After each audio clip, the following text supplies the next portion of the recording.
Kasi may Ano tinagala. yan, malalim, baka malalim yun doon ba? Hindi po. Patag. Po yan. Patago yan, oh. Patag po. Bali. Hindi, oh. Patag naman siya. Kasi nakikita mo yung puno ng ano, puno ng buko. May buko, ayan, mga niyog. Kasi kung ano, nakalubog sa ano. May saging. Ang dami pong dalanda, kulang lang talaga sa linis. Kayo may army. Ay, hindi po. Pinsan po namin.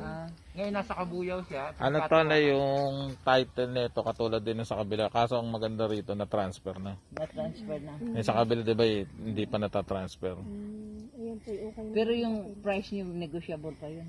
Ay, ano ho, ang usapan namin nag-fix ho ako sa 190, pinapuntahan niya. Pero sabi niya, negotiable pa. Hindi, sila na mag-usap sa presyo kung ano. Pero hanggang saan ang pagitan nito? Mula doon ay. Yung bahay na yun. Doon sa ano? Sa Bukana ron. Kasi hanggang dito ron ay. Ang ano naman, ang pagitan naman doon, yung Niguan. Yun, yung na yun. Niyog.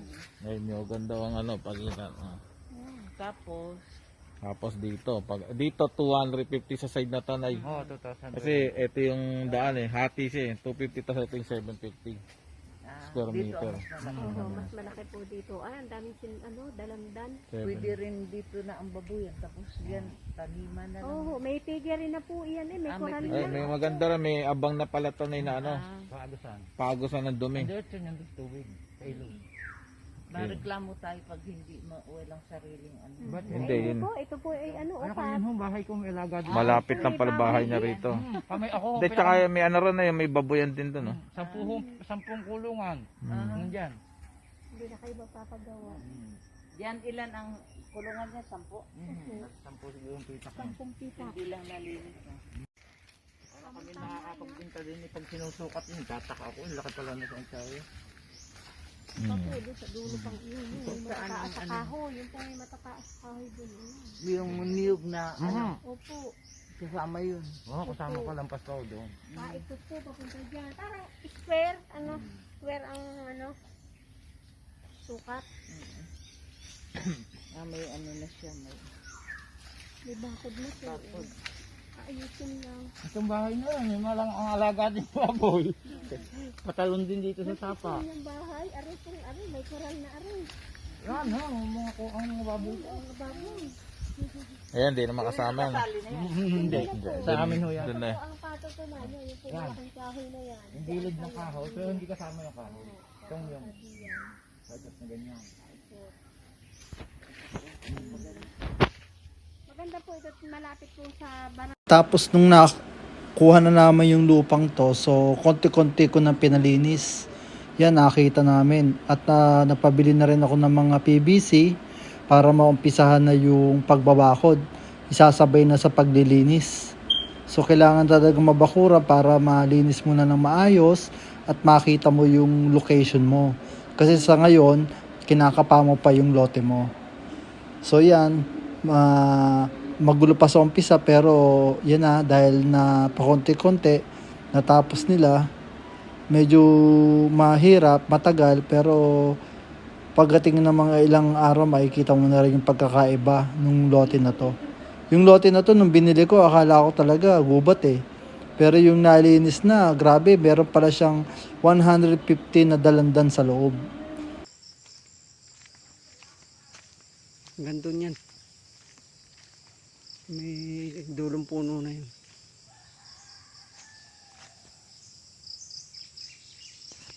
Pero may abang na yan na sasabitan ng barbed wire. 5 yung abang.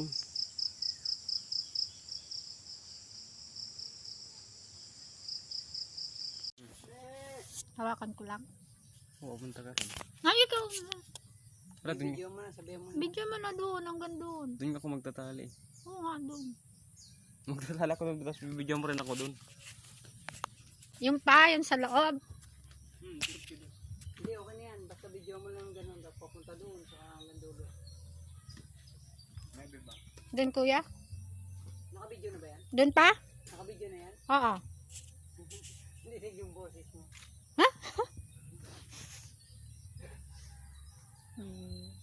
Yan po kuya, yung latag namin. Hanggang doon yan sa dulo, pero yung ibabaw na yan, Uunatin ko pa ulit yan, gawa nga ng wala kasing laki. Baga nila ko muna yung ibabaw bago inunat. Kaya itong pangalawa, unat na to. Kaya tuwid yung pangalawang lahat. Ayan na at natapos na nga ang aking bakod. So makikita natin na Tapos na kuya? PVC ang ginamit ko, no? Kasi medyo May paano pag sip nito, matibay babe? talaga ang PVC kasi plastic yan eh. So magmumukha siyang kala niyo hindi siya matibay pero matibay siya. Bali nagawa ako ng buhos. Totally nakaano na yan eh. Pinorma muna nila yung buhos. Paglagay ng forma bago PVC, pas forma uli PVC, forma uli PVC. So on and so forth. Papunta na yan doon sa dulo hanggang makatapos na siya.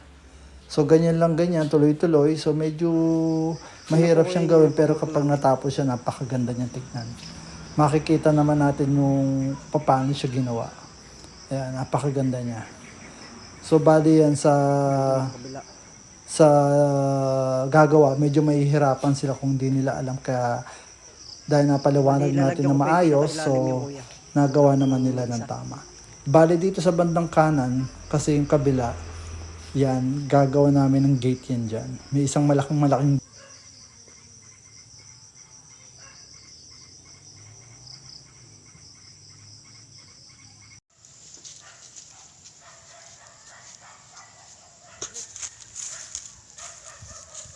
Video ka na? Kita mo ko?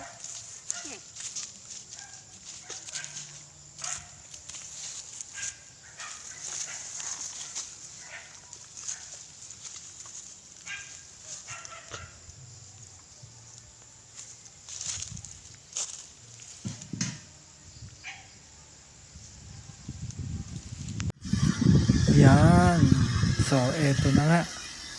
Paglipas ng ilang buwan, natapos din siya. So, ayan na yung bakod niya ngayon. Medyo okay na siya tignan. Hindi na siya masukal. So, naayos na rin yung bakod niya. Pakonti-konti lang naman. Kasi mahirap din yung pupersahin mo eh. Mauubos ang ipon mo. So, dahan-dahan lang na pinapagawa pa isa-isa muna. Yan, natapos na rin yung daanan ng tao, yung gate. So tapos pag lumahad ka doon sa kabila, meron din gate doon para kung magpapasok kayo ng mga feeds ng baboy, ng mga kahoy, mga kailangan pa sa pag improve ng farm, mga buhangin. So yan, natapos na rin yung kabilang gate dyan sa kabila. So parehas lang siya. So sa ngayon yan na siya mula nung unang binili.